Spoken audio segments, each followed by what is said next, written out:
Yet it is Israel that is falsely accused of genocide.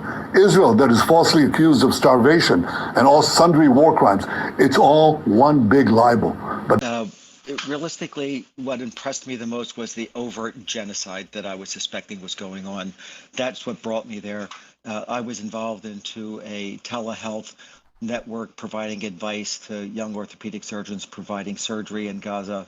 And when I realized, based on direct feedback, that these very misplaced pins and screws were being performed by trainees without guidance because their attending orthopedic surgeons were killed or captured and imprisoned inside of Israel, and that they were flying without instruction, that I'd make a commitment to go.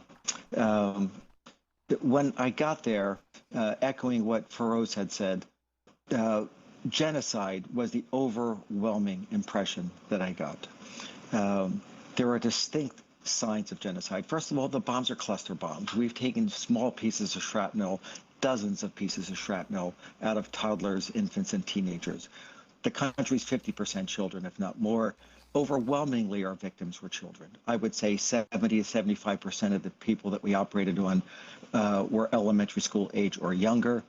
The injuries were devastating. As Dr. Sidwa said, the world's best marksmen are not going to shoot a kid in the forehead twice and in the abdomen.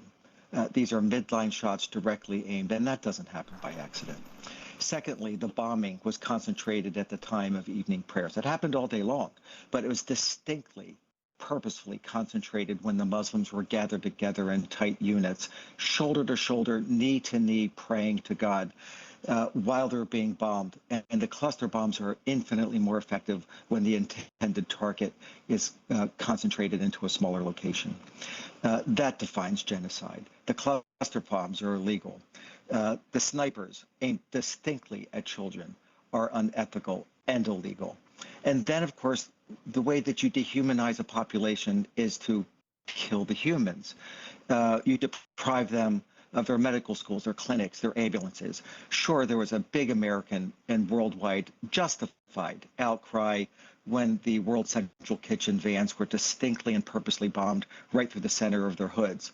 But prior to that, 200 ambulances were targeted by the Red Cross. In this case, it's a Red Crescent, very prominently displayed on top of an ambulance. They have very modern ambulances.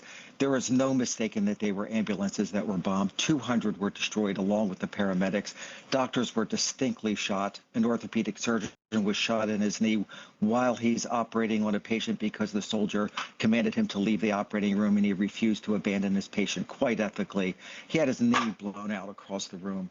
He was immediately fixed by his trainees, and 2 days later, he was imprisoned by Israel for 45 days. According to him, a juice box every other day, blindfolded the entire time, dropped off at a non-road prison border to crawl for 3 kilometers until somebody rescued him. Blinded one eye because a rifle butt exploded his right eye. This is dehumanization. This is the purpose of this is to kill a population. Food delivery. When we left, there was tens of miles of incoming food trucks, 4 lanes. The entrance into Gaza and the exit road into Gaza were all lined on both shoulders of the road with tens of miles of food trucks parked bumper to bumper to bumper trying to get into the country, of course, which is limited by the IDF or the Israeli government. Why aren't they letting the food in? If not for it to deprive the population of the substance that they need to survive. This is another definition of genocide. There's no reason why they can't let even inspected food trucks in. The product can be inspected. I'm sure it should be inspected. But this is life-sustaining materials.